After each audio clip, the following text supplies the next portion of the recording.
Welcome back to another episode of What Works Wednesday.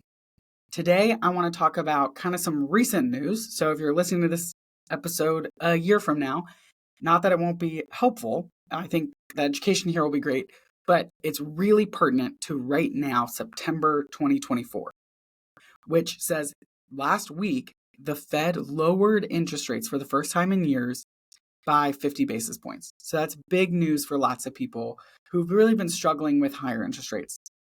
But what I found is that not a lot of people really understand the effects of interest rates or why they were high to begin with. And so I just want to go through what's the effect of lowering interest rates? What's the effect of changing interest rates? Why do they exist and why do they change? Why are they not always 3%, 4%, 5%? Why do we have to navigate them? So interest rates, if you think about it, they impact borrowing. So, we think about that as consumers from, a mortgage. I'm borrowing money to buy a house, so I have to pay an interest rate on that because the bank is really lending me that money and saying, hey, we're not philanthropists. We need to make something on this money too. Same thing goes though. Or so we think about it from, buying a car, student loans. Anytime we're borrowing money and we have to pay it back, it comes with interest. So that the person we're borrowing the money from, the lender, turns a profit on it. But it also impacts high yield savings accounts. Because how that really works, if you think about a bond with the government or a high yield savings account or a CD at a bank, really what that is I'm now the lender.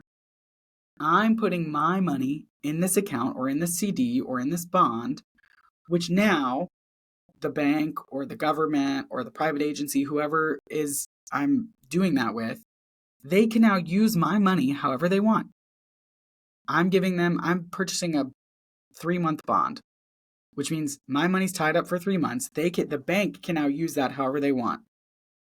But they have to pay me back in 3 months with interest.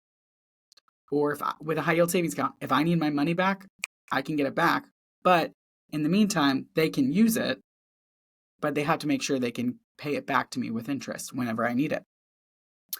Because now I'm the lender. So we don't think about the fact with savings or investments that are what's called fixed income, like bonds, high yield savings, that's us becoming the lender to whoever we're saving with. We're giving that bank, that government, that institution the ability to use our money however they see fit in the interim, but they now have a note or an agreement with us that they'll pay it back to us whenever it says, either immediately or in 3 months, 6 months, 1 year, 3 years, 5 years, whatever it is, with interest.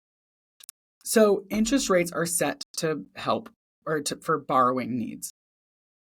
Now, they are also used by the Fed to control inflation, which again, the last few years have been a great example of when there's too much money in the market. When interest rates are low, it becomes really easy to borrow.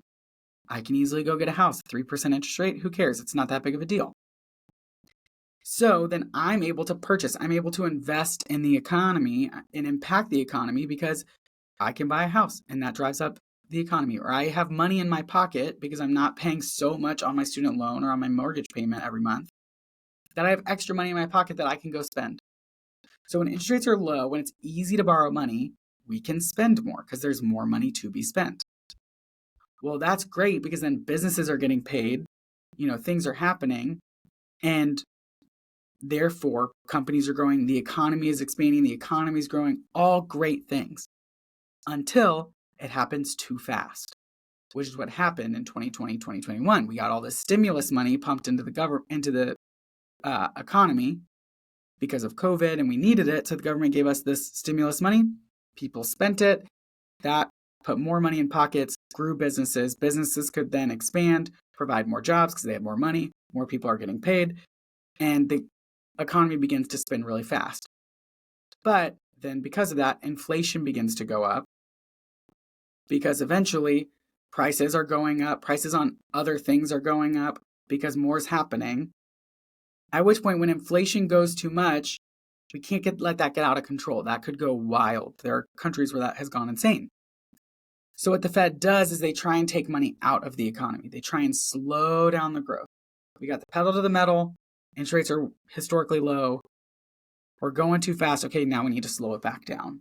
So they raise interest rates, which then makes it harder to borrow.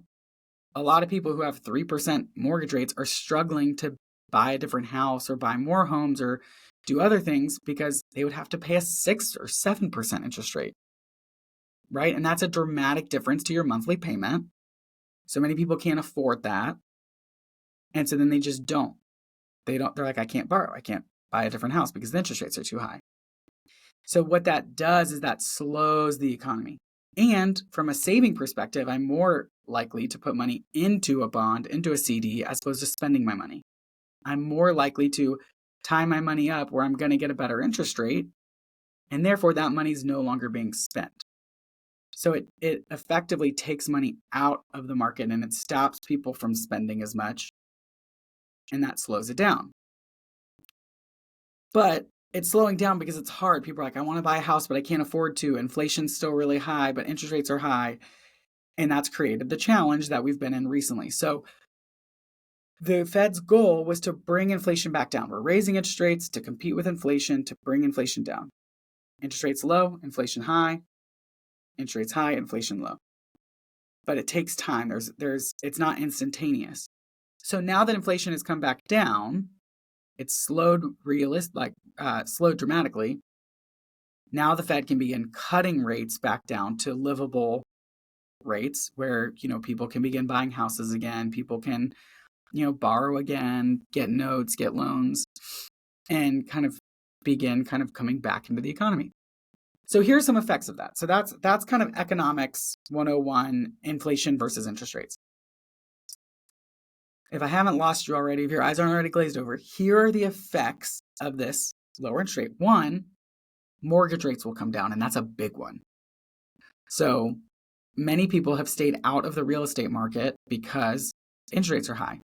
Well, now that it's lower, we begin to see more demand for homes, which means prices might go up a little bit because there's more demand. The supply is the same, but there's more demand. So, more competition to buy a home.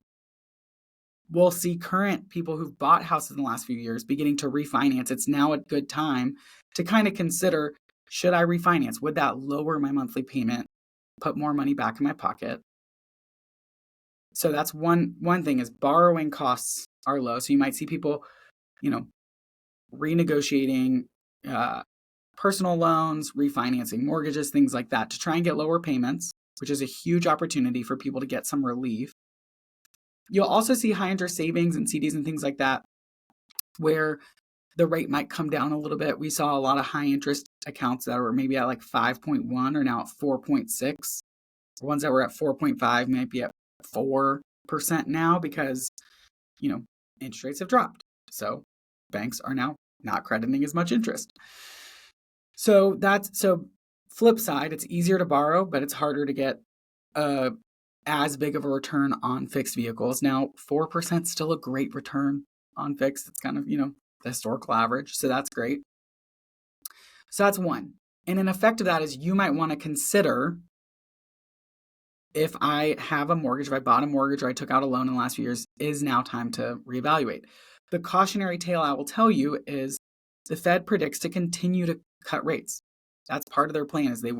There's a little bit more freedom for them. They're we'll assess as we go, but there is a chance that they might cut a few times.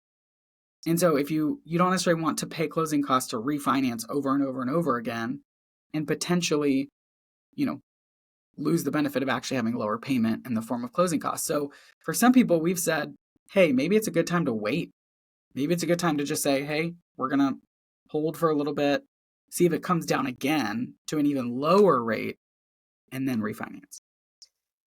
The other effect is it might be time to reevaluate your savings or investment strategy. If you've been saying, hey, I'm going to hold some money tightly, not take as much risk with it in the stock market because I don't have to, because I can get a perfectly good return in a fixed vehicle, that's wonderful. But if the fixed vehicle now is not offering the same amount, maybe it's time to think, okay, what else do we do with this? Do we put it in a longer term bond that might, produce a higher return? Or do we put some of it in the stock market and different balanced options? So I feel like the two big things when interest rates come down are people refinance people buy homes and people get less on their savings accounts. What I would say is this is the first cut. There might be more. We just don't know. So it might be worth saying, hey, let's wait and see for a little bit and just see kind of what happens, what the trends do before you make a knee-jerk reaction and potentially lose out on what could have been a better move in 3 months, 6 months, 1 year, things like that. So I personally am excited. I'm excited for lots of our clients. I'm excited for just the state of the economy to have interest rates come down. And I would say this is a good thing. We're excited about this. Don't rush into any knee-jerk reactions, but be excited for what that means for our economy, for what that means for where things are, and what that could do for you. And I would say, think about refinancing. Don't make knee-jerk reactions. Think about your savings plan and go forth. Build the life you long for and process. I meant prosper. So we're just going to end on that killer note.